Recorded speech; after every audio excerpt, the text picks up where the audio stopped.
Hola, ¿qué tal? Buen día. Soy Julio Antonio Feria Jiménez, del grupo 303 de la licenciatura en Ciencias de la Educación. El siguiente es un video para la asignatura de Filosofía de la Educación 1, en la cual se verán los temas de la Unidad 1, Bases para el Estudio de la Educación, con los temas 1.1, Acercamiento conceptual de la filosofía, y 1.2, El estudio de la filosofía como saber.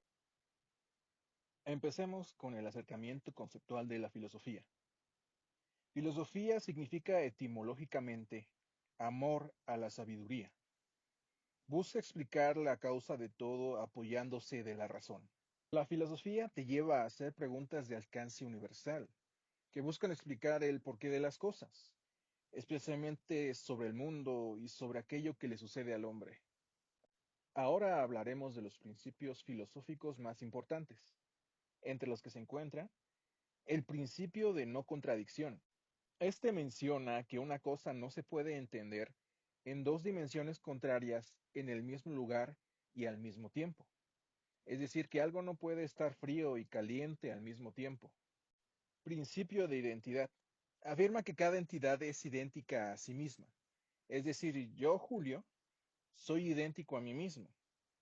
O la computadora en la que estoy haciendo este video es idéntica a sí misma. Principio del tercero excluido, según el cual si existe una proposición que afirma algo y otra que lo contradice, una de las dos debe ser verdadera y una tercera opción no es posible. Por ejemplo, algo es de color verde o no es de color verde. Principio de la razón suficiente. Sostiene que para todo hecho existe una razón suficiente por la cual ocurre y no de otra manera. Se puede resumir en por algo pasan las cosas aunque sean difíciles de explicar. Ahora continuamos con las ramas de la filosofía. La filosofía estudia una variedad de temas que se pueden agrupar en varias ramas principales. Cada una se enfoca en aspectos particulares de la existencia. Entre ellas podemos encontrar metafísica. Pregunta por lo que existe, cómo se relacionan las cosas entre sí y qué tipos de entidades hay. Aborda temas como el ser, el espacio, el tiempo y la causalidad.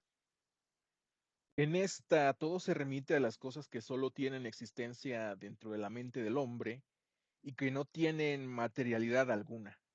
Epistemología.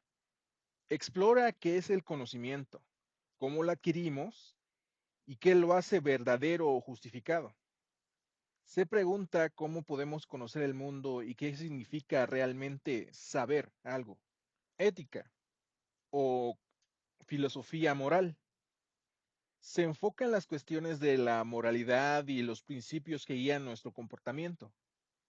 Examina qué acciones son correctas o incorrectas, qué significa vivir una buena vida y cómo deberíamos tratar a los demás. Lógica. Se centra en los principios del razonamiento válido y la inferencia correcta. Investiga las estructuras de los argumentos, cómo se relacionan las premisas con las conclusiones y cómo podemos distinguir los buenos argumentos de las falacias. Ahora pasaremos al estudio de la filosofía como saber.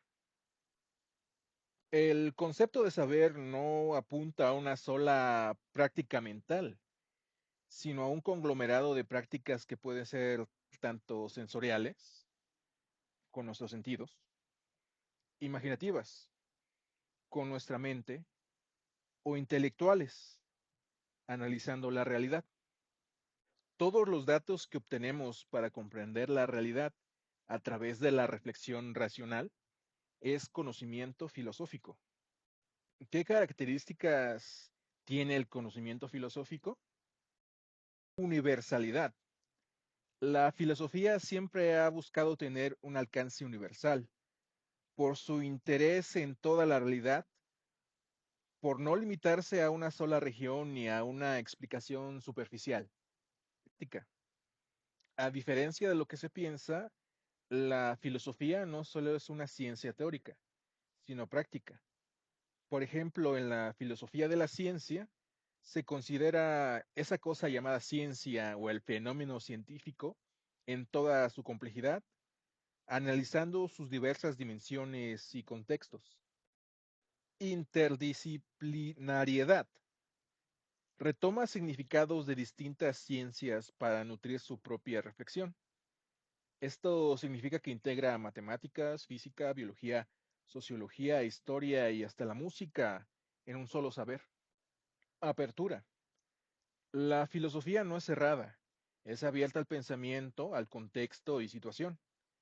Justo por este constante diálogo se vuelve una ciencia abierta, pues le gusta generar debates conforme a las distintas ideas, así como presentar métodos y formas de pensamiento siempre adecuadas a la realidad. En filosofía de la educación el saber es ganas de saber. El saber nunca es saber poseído, sino saber constantemente anhelado y buscado. No hay propietarios de dicho saber, únicamente contamos con exploradores del mismo. El filósofo de la educación no es un sofos o uno que sabe, sino todo lo contrario. Es un ignorante que convierte su ignorancia en la única sabiduría. Como dijo Sócrates, solo sé que no sé nada. Muchas gracias por su atención.